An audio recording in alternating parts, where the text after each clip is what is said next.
to another edition of the Power Talks for Remarkable Females. And this is the last one for 2024. Thanks for being with us. It is a remarkable year-end period, a time for contemplation, a time for consciousness. And I am here today with an amazing and remarkable woman, Christine Forde. She is an energetic catalyst and psychic healer dedicated to helping conscious entrepreneurs and professionals to reclaim joy, authenticity, and harmony in their relationships with themselves, others, and their finances. While her intuitive gifts have been accessible to Christine since childhood, such as clairvoyance, mediumship, and the ability to work with energy, neural patterns, the DNA, and the Akash, she fully committed to her healing mission and serving others in a professional capacity in 2017. Christine has empowered clients to multiply their income, transform family dynamics, heal codependency, attract soulmates, and rediscover purpose and clarity. Her work centers on guiding clients to embrace heart-centered, soul-led life, empowering them to know their true worth, set healthy boundaries, and embody peace within, no matter life's external challenges. She's here with me to talk about conscious leadership and the communication that we can develop in order to build those conscious relationships around us. Welcome, Christine. I am super stoked to have you here. How are you doing? I'm very well. Thank you so much for having me, Helena. It's a privilege to be on your show. I've been watching some of your other episodes, and you always have such an interesting guests and people that are just telling their stories in such unique ways. And it really tells us that like we have a lot to offer, and sometimes they're hidden gems and they're not always clear. But I feel like you're somebody who knows how to find that and elevate people into really showing up as they really are. And that's part of what we're talking about today, as the authenticity in our conscious leadership. Yeah, thank you for that, Christine. And it's not only your participation that matters, also for people that are watching this show live or listening in, you are more than welcome to send us your feedback, your questions, your remarks, anything that you want to share via the comments. Even if you are listening or watching this as a replay because you couldn't make it, then your remarks and feedback and questions are very welcome. We will monitor everything and get back to you. If you have not connected with me or Christine yet, then do so now. Do so on Instagram, on Facebook, on LinkedIn, on YouTube, whatever channel is yours, in order to stay connected with us and, of course, with what we bring. So let me see. I will also open the comments. So we will watch what is coming in today. So let us know. Can you hear us? Are you here with specific questions? Whatever you want to share, please do. Christine, conscious leadership. It is something that we see and read about more and more. And for many of us, it's kind of a concept, right? Yeah. And with so many things, concepts are like dissociated from us. It's very difficult to embody them, to live them. So maybe we can start with a kind of definition.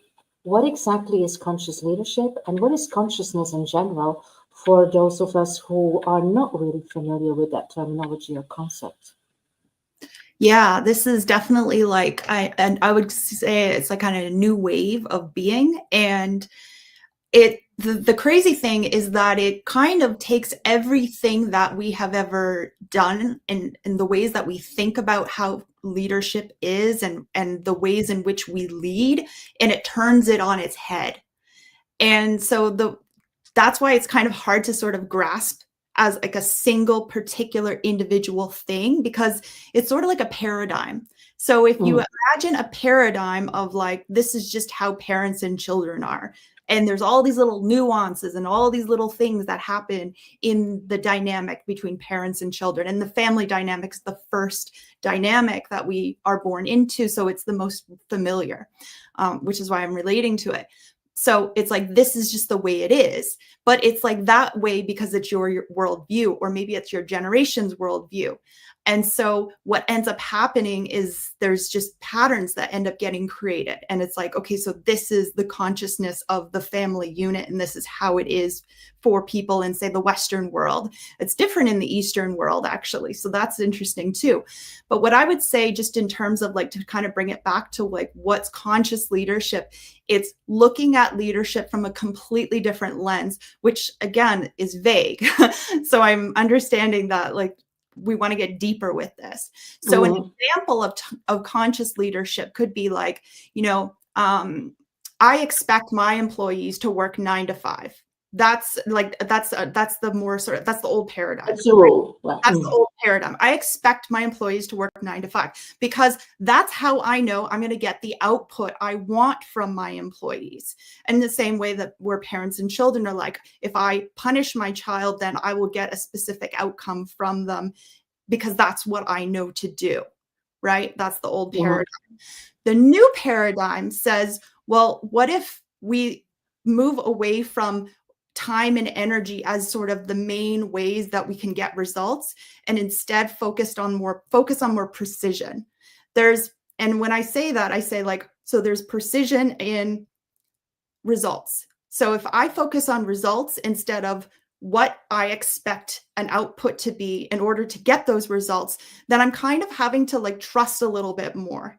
And that tells me that if I get uncomfortable with that, if I'm like, oh no, I don't trust my employees to get their job done unless they're working 9 to 5, which means that there's a part of you that doesn't fully trust in people's ability, like the people that you've hired, which is like kind of problematic when you think about it, because, trust of other people starts with trust in yourself.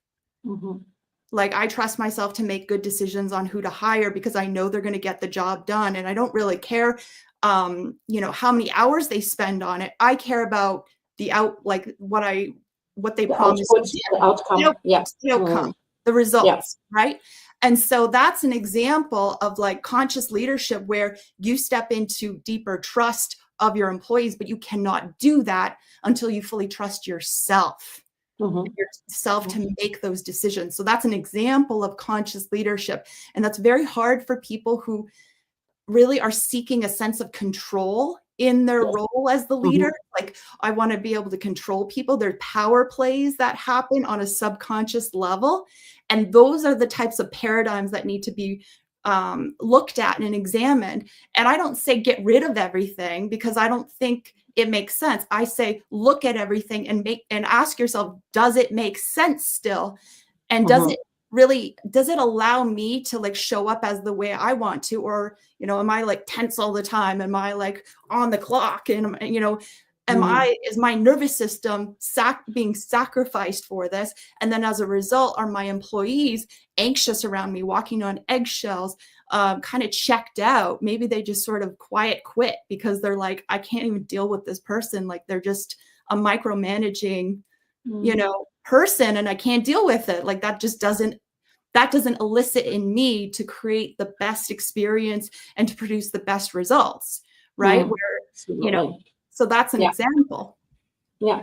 And I see that a lot, it is funny. I was talking to a leader client this week about what you are saying right now in terms of the whole system. The traditional corporate system is still based on what happened during the industrial era, where like in the Ford factories of Henry Ford, people needed to start because the machines started to roll, and they had to work constantly because these machines were rolling. And if not, they were like, you probably know this movie from Charlie Chaplin and by Charlie Chaplin. And so we are still in that in terms of we basically say the amount of hours you work, and even when you start and stop working, equals output, where we are in a world now, it's a knowledge society.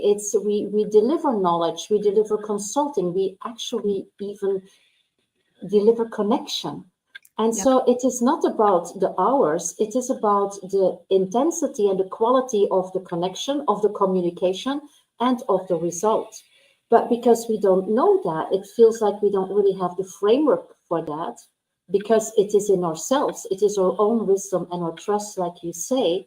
A lot of us are very afraid to step into that new paradigm because there's like, there's no structure in that. And so if they are, as a leader, also um, judged or validated in terms of the outcome, they will, most of us, we will try to do as much as possible within those rules. So at least we follow the rules, even if we don't have an output, and even if we make our team, because of a lot of control, because of a lot of rules that basically don't make sense, we demotivate our team or we deplete our team, worst case, right? Yeah. Yep. So how do you build that courage? Mhm. I mean, this is, to me, I feel like everything starts from the inside. And so the way that I would start, if I were to tell somebody who's maybe coming to me and like asking me, like, how do I start to become more courageous with this? First of all, it's not going to be perfect. This is going to be messy. There's an experimentation process here. So you cannot expect perfection. And you have to kind of jump into the process with both feet and say to yourself, like, you know what? I'm gonna like throw some spaghetti against the wall and see how this goes and find my flow with it. Because the thing is that every leader is different. Every leader is going to have different skills and abilities and a wealth of previous knowledge and experience that they can bring to the table. That's like, well, this is easy for me. This is easy for me. This is easy for me. But I got to learn these 3 other or 4 other skills in order to really execute this in a way that allows me to deliver at the highest level. And you're always going to have that because that's just part of being human. You're just going to continue to learn. So part of the courage is taking like the risk and recognizing, yeah, there's going to be some risk here. And also dealing with your fears of loss, dealing with your fears of scarcity, dealing with your fears of like, well, if I do this, I might potentially lose something.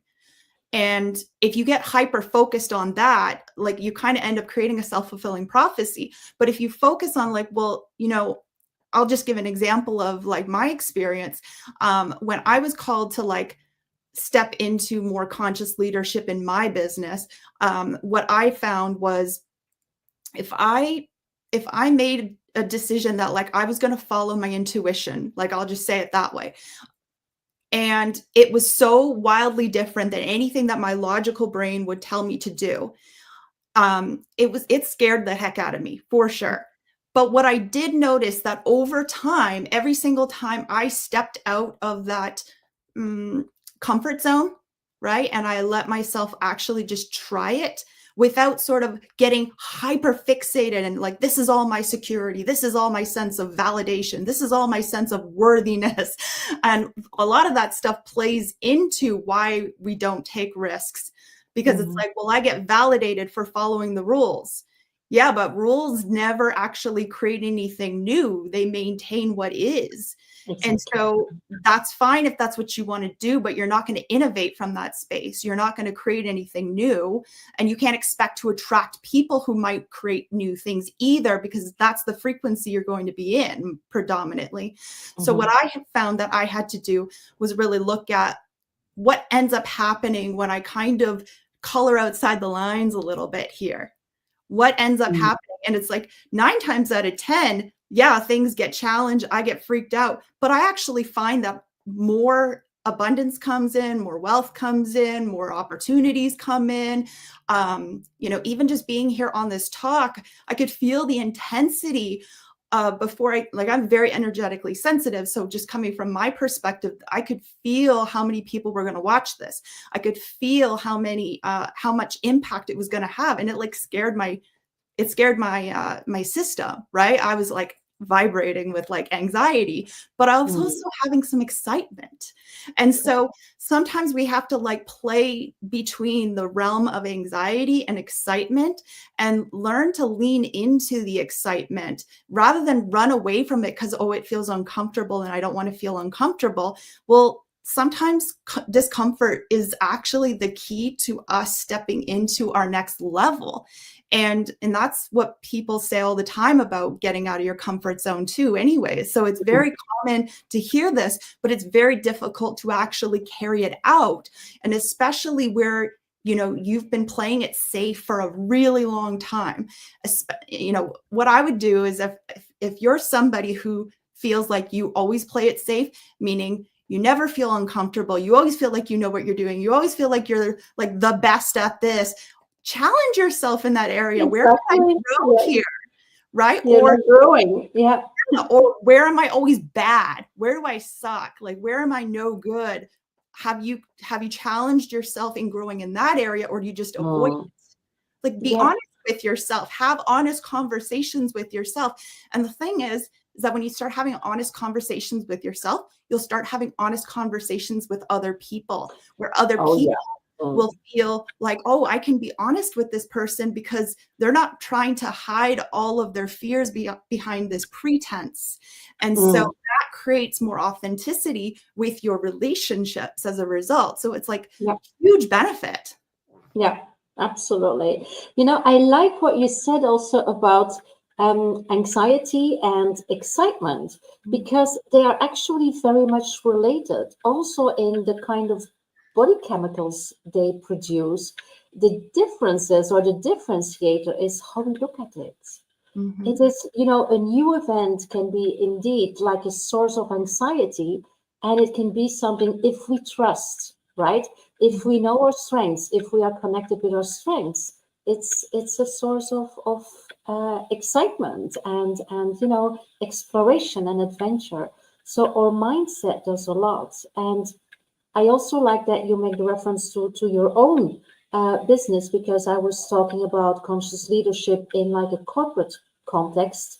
And conscious leadership is actually a concept that we can apply in every dimension, in every aspect of our lives. So it's not only executives that have conscious leadership, it's also entrepreneurs, it's parents, it's us as a society, in how we deal with nature, in how we deal with climate, in how we are aware of what is our role and our impact on the world as such. That is also leadership, because that is self-leadership, but it is also leading change, leading innovation, and leading shifts and changing, like you say, new paradigms. And in that area, it's such a rich thing, and yet it's, to me, and please, I'm very interested in your vision on that. It all comes down on the same, and that is having access to your inner wisdom and to your intuition, right? Because you say, okay, I go through my inner wisdom, I go internally, and then I say, yeah, you're right. And a lot of people say, but I don't have that access. I don't know where it is. I mean, I'm so focused on the head, you know, mentally, intellectually making decisions and choices. How do you get access to that inner wisdom? Yeah, I mean, I have a special case because I've been connected to this world since like I was a child. And so my job was learning how to be human, how to like follow rules and like in order to break them, basically, because you can't be a disruptor and play the game without knowing how the game works. But you know, for the average person who's a little, you know, I would say a lot of people are cut off from their inner wisdom because of socialization, right?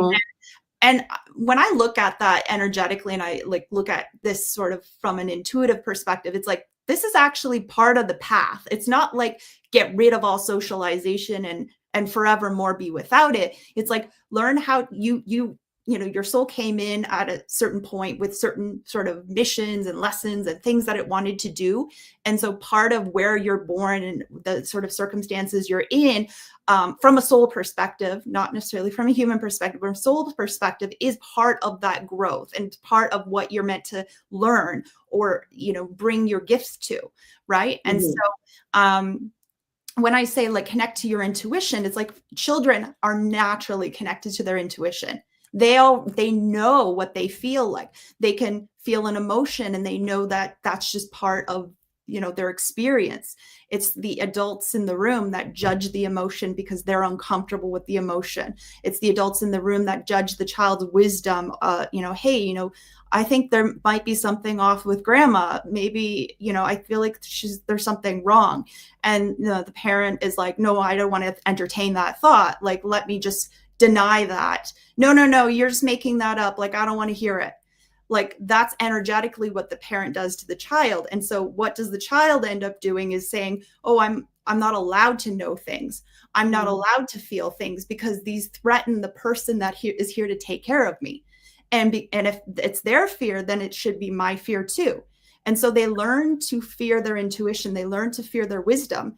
And so in order to open back up to that, you actually have to go back to the inner child. And that's why inner child work is so powerful for anyone. I would say, especially for somebody who's very much in their head, because that's a way of coping with the emotions. It's a way of coping with the insights or the downloads. So I would say like a blocked crown chakra, which is at the top of your head here, that's where all the wisdom drops in, right?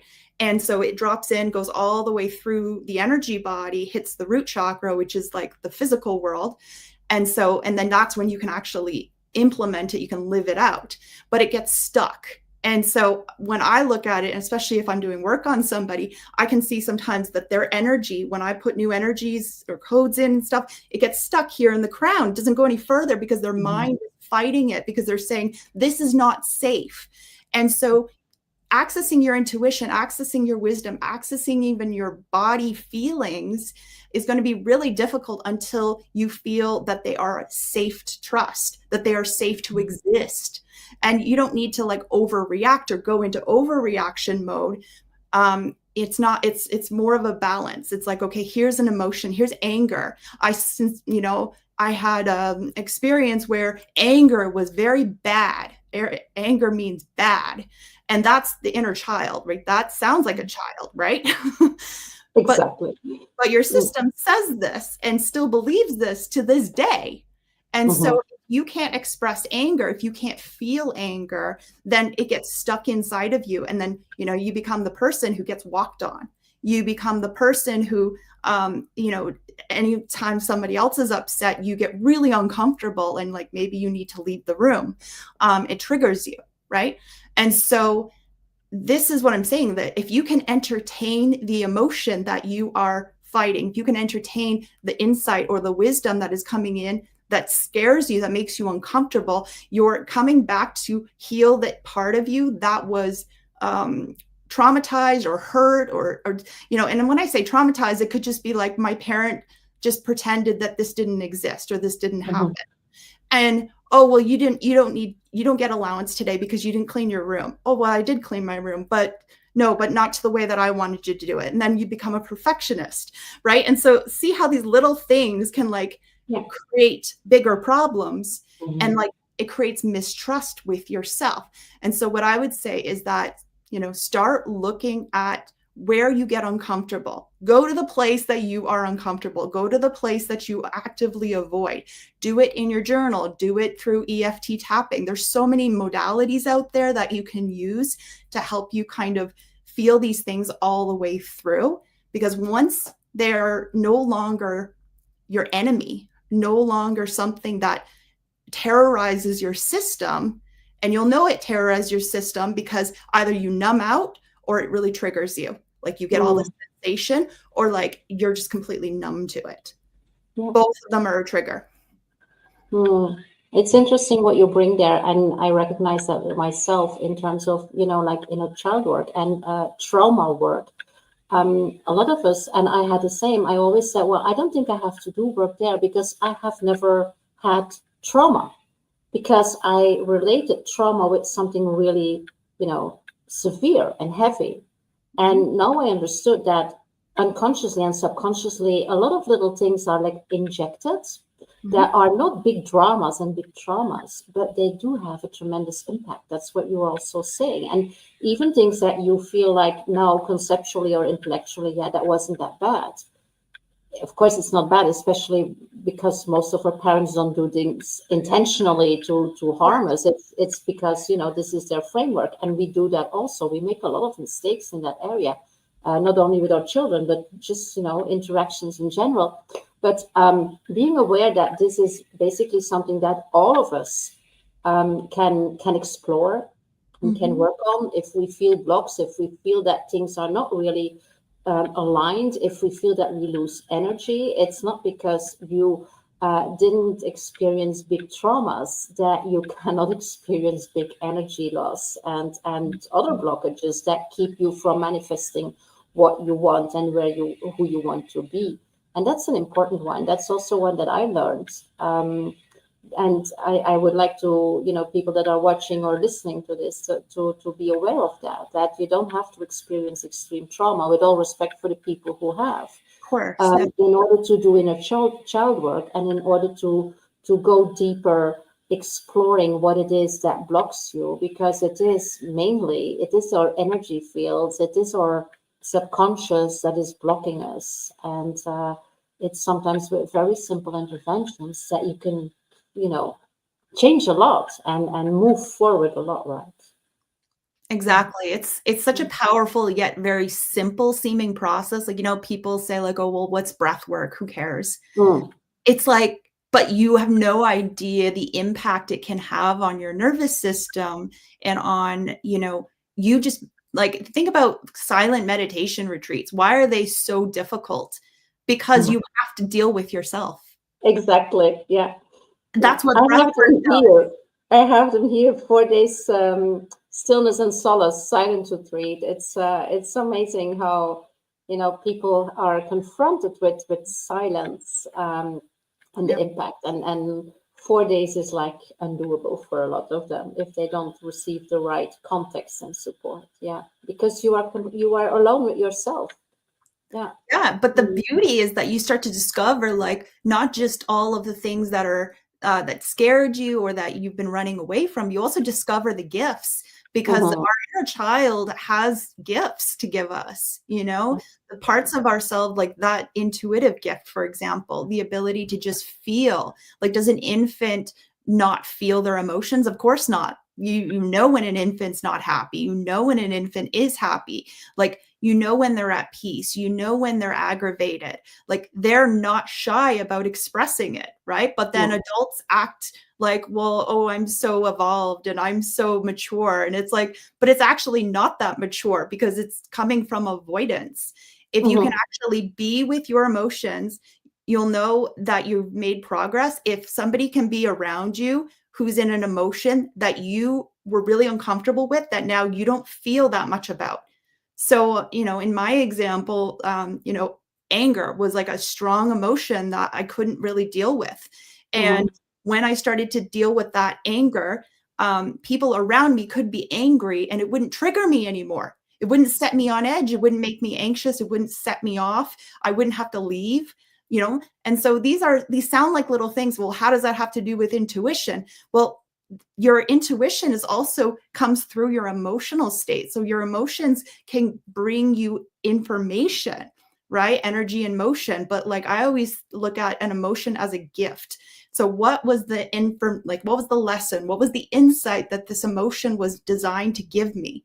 And sometimes it's stuff like, hey, I don't want to do this anymore. This doesn't feel good to me. Or it could be stuff like, I'm really scared of doing this thing, but like some part of me really wants to do it. Like I'm excited about it, but I'm scared. Well, don't pretend you're not scared. Don't pretend you're not angry. That's not going to do anything. That's just what the parent does so that they don't have to like deal with their children having a reaction to it. But if you could deal with your own inner stuff, the reaction won't have that impact. It won't hit you in the heart and be like, oh, I can't deal with this. So connecting back to your inner child, connecting to all the parts that you left behind in childhood is the access point to your intuition, because the access point to intuition is what? Your imagination. So your imagination connects directly to your intuition. And it's actually one technique that I learned how to develop some of my psychic abilities when, as a clairvoyant, sometimes all I can see is like this sort of like, bunch of energy and it doesn't really have a form to it. And so what happens is I'm like, okay, let me use my imagination to help me connect the dots around what I'm seeing, what like make sense of what I'm seeing basically. And so that helped me big time. But I was always very imaginative. So like that was easy for me. But for some people who maybe have left their imagination behind because it was condemned in childhood or it was pushed aside and it wasn't honored, that's where you might want to do the work. Why am I afraid of this part of me? What part of me, am I going to get rejected for it? Some part of me feel rejected for it. So it's very feeling based work, but this inner work is 80% of your results. Like 80% is inner work, 20% is physical work is the way that I always see it. Yeah, absolutely.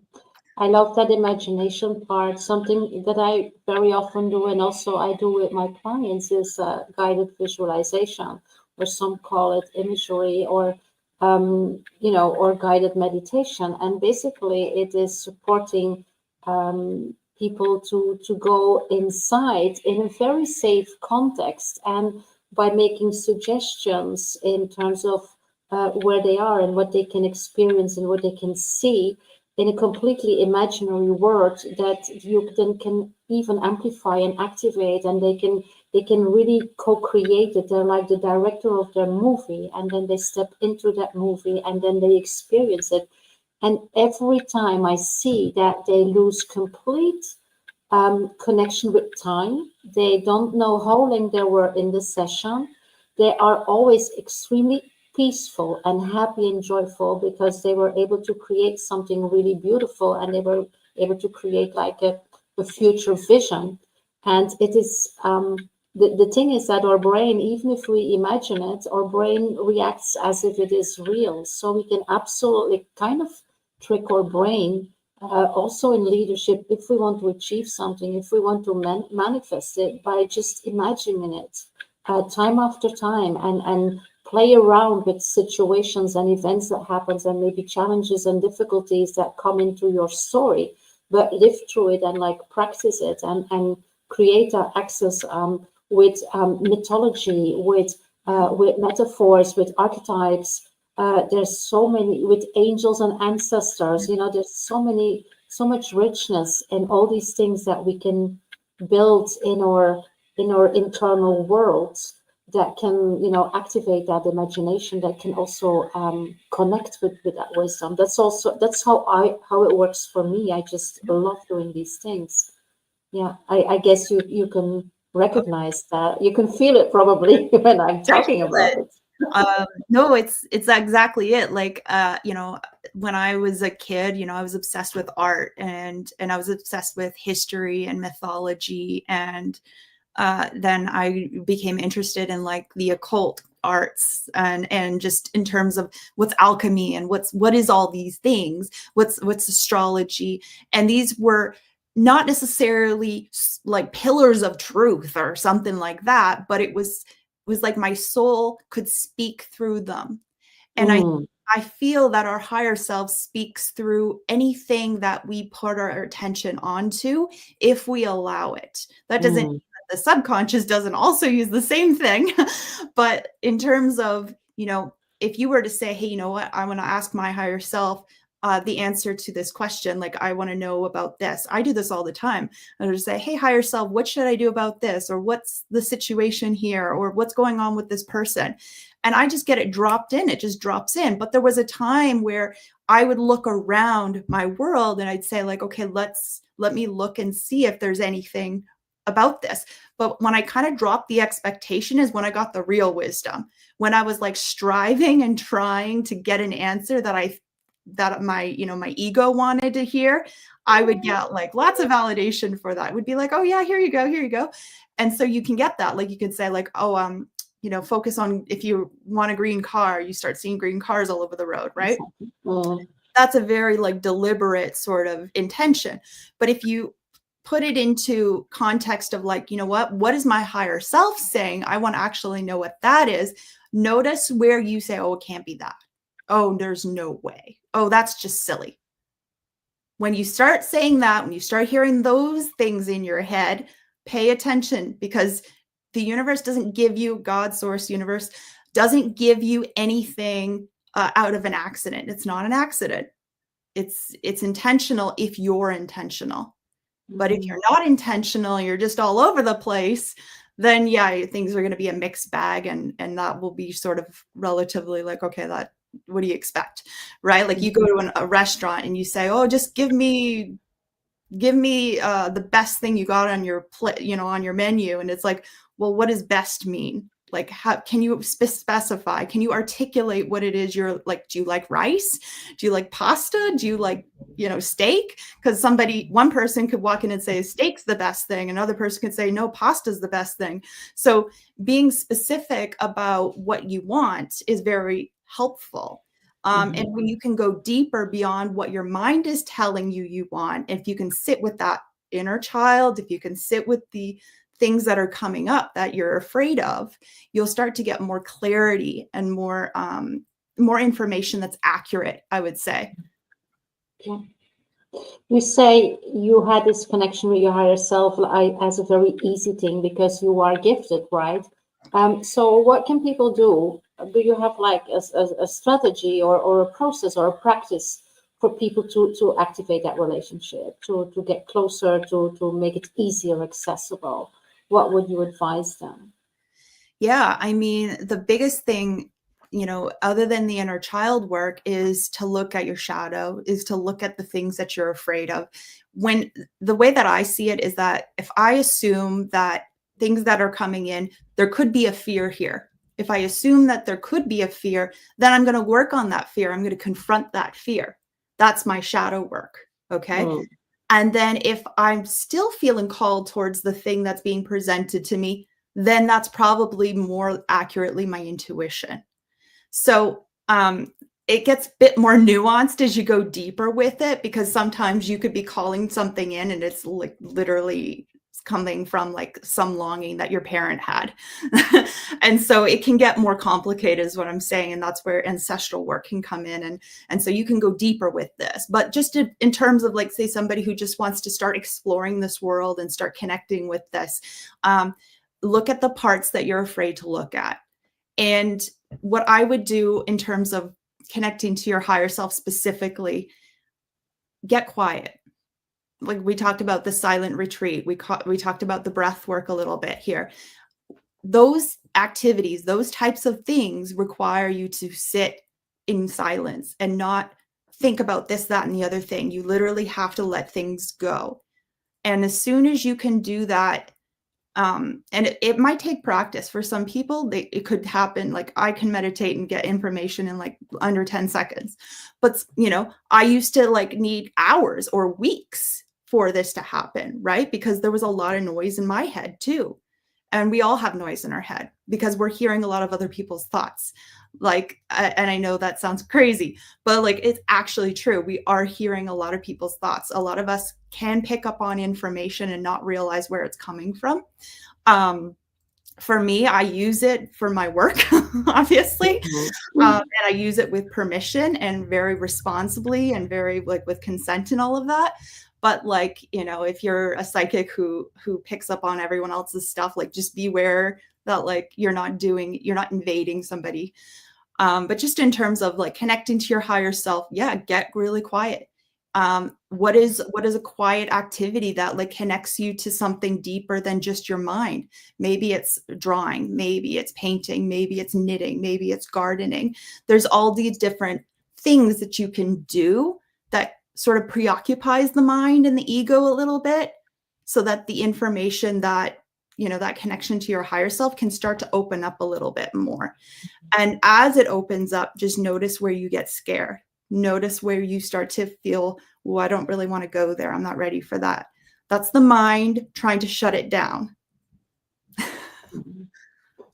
Yeah. Yeah. Yeah. And I think there's a lot of people who say, well, I'm high sensitive, you know, I can sometimes be really overwhelmed by the energy of other people, but what indeed is entering in my system.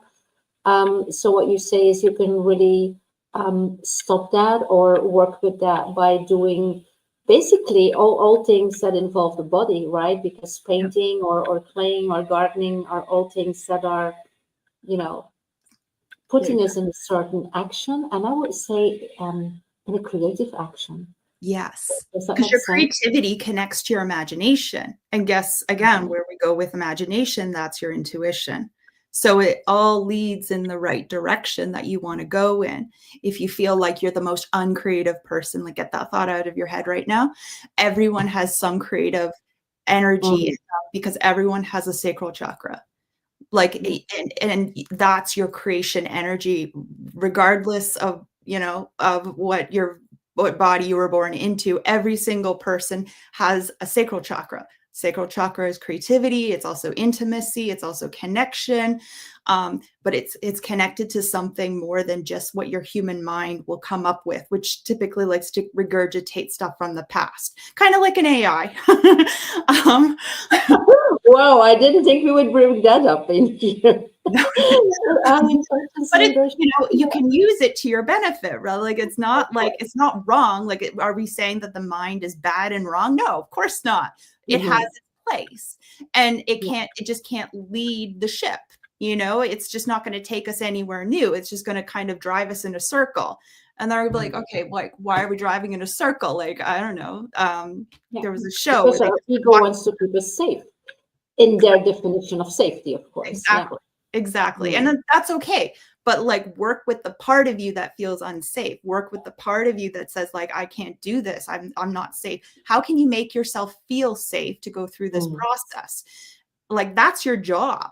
It's not someone else's job to make you feel safe by being less of who they are or by doing something that's out of integrity or out of character or not aligned with their own values. That's their business. Your Mhm. business is your own sense of safety. How do I make myself feel safe no matter what external circumstance is around me, no matter what is happening, no matter who's around me, no matter what other people believe or think or do?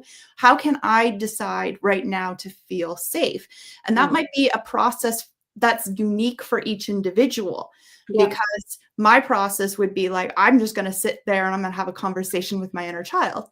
Maybe I'll journal, say like, okay, this is what I'm saying, like me as the adult, and this is what my inner child says. Like I say to the inner child, hey, what's up? Oh, I'm really uncomfortable because this person is doing this thing that I don't like. Well, why is it uncomfortable? Well, it reminds me of what my dad did when I was 4. Okay, Mhm. let's go work with my 4-year-old now. 4-year-old me, what's going on? What do you need? Well, I just really needed to be heard in this situation, and I felt like I was just totally shut down. Okay, well, can you tell me? I'm going to be the adult now in the situation, and you be the child, and now we're going to have a conversation. What do you need me to hear? What do you need me to be present with? Oh, well, I just need to know this. Okay, I'll do that. And I will be the parent that I needed at that time. And I Mm. don't judge the family members who, maybe didn't do it the right way that I needed it. But at the same time, it's like, it's my responsibility to deal with what my inner child needs. And as Mhm. I do this, I become safer in my body because now my inner child has a secure, healthy adult that she can rely on, that she can depend on, that she feels safe to be herself around. Yeah. And so I basically solved the problem that I had. And now I have more depth of safety within myself without needing to change the world or control it or, go outside and fix this and, advocate for that. And I'm not saying don't do those things, but don't do it from the place of I'm not safe and I need to make the external world safe so that I can feel safe. You got to go from the inside out, not the outside in. That's beautifully said, Christine, and it's also very structured. I mean, I believe that we all can see how this works and how this dynamic and this interaction works. And thank you for sharing that. I do believe that sometimes it can be very hard to do this on your Mhm. own. I know it's your job, it's your responsibility, but I guess sometimes it's also good to find help to do this. Absolutely. Yeah. Absolutely. Please don't try to do this alone. Mm. Shadow work is very confronting, especially if you're new to it. You can start with books on like how to do shadow work. There's YouTube videos out there that you can get free resources around. There's so much out there now that exists. Like I was talking about the EFT tapping, like there's thousands of those videos. You could literally start a daily EFT tapping practice on how to feel safe in your body again. Like that's just one way. And then of course, you know, look at bringing somebody in to support you who you feel like gets it and could help you and you have a resonant connection with, or maybe somebody who you're referred to, whatever, like however you make those decisions. But don't try to do it all alone if it's really overwhelming and it also feels maybe it's like not in your wheelhouse. This is totally my wheelhouse, so of course I'm going to say it this way. But if it's not your wheelhouse and you're like, you know, I'm a CEO, I'm running a business, I don't really have like 10 hours a day to like sit and do my healing work, you know. But if, you know, but if you're in a membership community, or if you're working with a coach or a healer or somebody, you know, could you allocate, you know, a couple of hours a month where this could be worked on? You know, take it bit by bit. Don't overwhelm yourself. And I do find that sometimes that's what happens. And then it pulls people out. It's kind of like when you go to the gym after a long hiatus and you're like, oh, I tore my, you know, I tore my shoulder in the first week. Well, were you lifting the heaviest weights?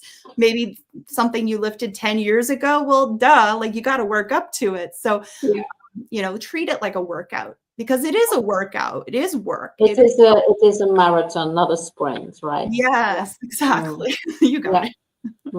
Yeah, absolutely. Yeah. Christine, do you have resources for that? Do you have like ways where people can find what you do there as a kind of support? Yeah. Yes. So people can reach out to me and be directed to things. Like I do have I have a lot of content online and stuff like that. And the main place that I'm focusing my energy right now is in my membership group. And so my membership is specific for personal development, relationship healing and growth, and also can connect you back to like those spiritual things such as the intuition and so on and so forth. So I do a lot of that in the membership group, which you can reach out to me. It can be a high intensity place. So I might be doing like another tier of it where it's a little bit lower intensity, like the energetic wellness membership light. Yeah, like a light version. But yeah, that's what I'm doing right now. And that's where I'm focused right now. So that's where I would direct people to find more information. But, you know, if you want to have a conversation and just reach out and, you know, you want specific recommendations, you want to have a little bit of a chat, I'm open to that. And I can make sure that we have links for that as well if need be. So I will make sure that all the links are in the comments below on LinkedIn and on YouTube in the show notes. But maybe do you have the link available for the people that are watching right now to put it in the chat? Or yes. So let me just make sure this is on. Go to comments. So not in the private chat, but in the comments. Yes. And if you can put a link there where people can connect with you and find out a little bit more about that, because really I can imagine that if this is new to you, that this is like a little bit like, where do I start? I'm intrigued, I'm fascinated, but where do I start? And that's also why I believe it is good. It's also my own experience that working with a coach that is specialized in shadow work and inner child work is a tremendous, I would say, booster. In many ways, to go deeper, to go faster, and to get the support that you need. So absolutely. So just at this moment, just reach out to me privately on Instagram. Like that's just the best place right now. And I know that sounds general, but like it's really the best place where you're going to be able to have a conversation. Let me just, it's not letting me, can't post comments to any of your current destinations. Okay. Oh, I have your compost comments to some destinations. If not, put it in the private chat and then I will copy it. Oh, yes, there you go. Let me see. Need my glasses again. Yeah. Some, I don't know, some last advice or anecdotes that you could share with us? Yeah. Yeah. I mean, what we've talked about today, I know we talked a lot about, how to be authentic, how to, connect to boundaries and all these things that, that was, we posted that a little bit about that. How does this connect to leadership? It's the core. It's like when I look at, an illness or I look at a condition, I'm like, okay, well, this is sort of like the symptoms. This is the impact that something else, some hidden element has had. What is the hidden element? And when you start doing inner child work, when you start doing shadow work, when you start to like sit with yourself and sit with all the parts of you that say, I don't want to look at that. I'm scared. I'm uncomfortable. I'm this, I'm that. When you can start to do that and just start the process slowly, it starts to open you up to like, oh, I understand myself now. Like, I know why I do that. I know why I feel that way. And when you can understand why you do a thing, and you're like, and you can start to recognize, like, why did I do this thing? It made me feel safe in this situation. So what do I really need? I needed to feel safe. I needed to feel like I was powerful, not powerless. I needed to feel like I was capable, not incapable. All of these things, those things are the basis of this work. And so when you feel powerful, when you feel genuinely capable, when you feel you can be honest and authentic about who you really are, when you feel safe to be seen, all of these things will have this massive ripple effect on your finances, on your company, on your relationships with your employees, with your everyone that you work with, your family members, your romantic relationship, everything.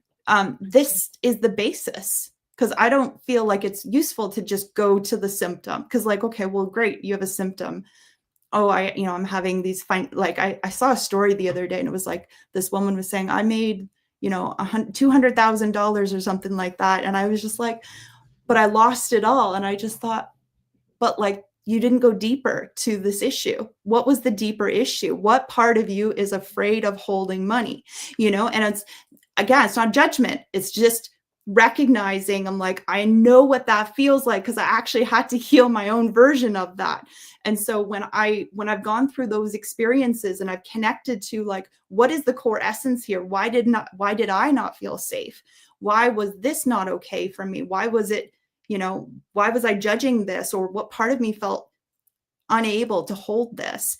You know, Again, this happens with romantic relationships too. It's like, why do I not feel safe once I'm 6 months into a romantic relationship? What happened? And so when we can go deep into these things, we start to clean up the energy. And when we start to clean up the energy, we can come in with a canvas, a blank canvas, to create something new. But you can't create something new when you have all this old stuff in your closet. You got to Exactly. empty it out and just own it. Like, okay, cool, I got some stuff. Mm-hmm. There's nothing wrong with it. We all have stuff. And Yeah. so, if we can go there with ourselves, we can go there with other people. And we don't have to go there with other people, but we can actually be present with them going through their stuff without getting entangled or trying to fix them or trying to save them. It's like all of that stuff goes out the window, because now you're like, oh, okay, I'm just being here, and I'm being here with me, and I'm being here with them, and I'm being here with whatever situation's in front of me, and it's okay. And that's the first step. You want to accept it. Then you can make the change. You can't make the change until you've stopped fighting yourself or ignoring yourself. Beautiful, beautiful wisdom, and a beautiful one to end this session. We can go on. I know that, and I feel very tempted to have like a go deeper session a little bit later, maybe to in 2025 to really dig deeper in this higher self, or dig deeper in the inner child. But it all turns, if we're talking about consciousness, if we're talking about conscious leadership, it all is like you say. It is basically what is going on in what has been covered and active in our unconsciousness or in our subconsciousness, that we need to work with in order to become conscious leaders. We cannot keep these things uncovered. We cannot be like kind of false comfortable with leaving them where they are, because we feel if we don't touch it, nothing will happen, because things do happen. I mean, they impact a lot in terms of flow, in terms of joy, in terms of connection. So it is like, I think it's a beautiful thing for 2025 to do, right? Absolutely. I mean, Work on that consciousness is the consciousness. future because consciousness is awareness. It is Exactly. being aware of the hidden elements of the things that Mhm. you have been hiding from yourself for decades, maybe, or that other people have hidden from you, but that you've said, oh, it's okay that you hide this from me because I don't really want to know it because I'm scared, because I'm uncomfortable, because I'm this, that, and the other thing. And we're dealing with those stories. And then as soon as we start dealing with the stories, it gets intense. And so, yeah, like get the help, get the support, get the tools. There's so many Mhm. out there now. And, this is possible is I really want to leave people with that. This is Mhm. possible. This isn't just some sort of woo woo sort of thing happening out there, has nothing to do with me. It's like you're part of this world and the evolving consciousness of this world. You're either going to go along, you're going to go with it, and it's going to lead you on this stream of expansion, or you're going to deteriorate and regress. And so you always have a choice, and no one's forcing you to make a choice, but eventually you're going to have to own that choice. Mhm. Yeah. And you can make that choice every day. You can build up that courage day by day, step by step. Yeah, absolutely. Absolutely. Yeah. No pressure. Like take it as you need to and take your time with it. Beautiful. Christine, thank you so much. Thank you for being with us. Thank you for your amazing energy.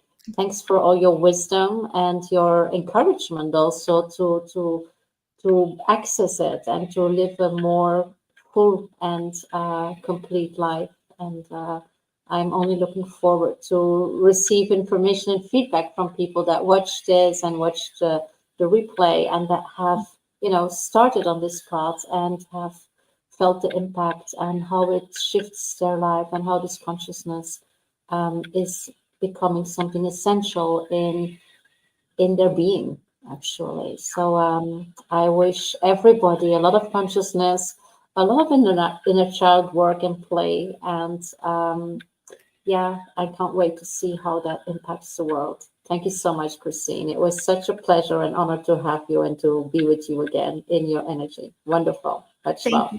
Thank you.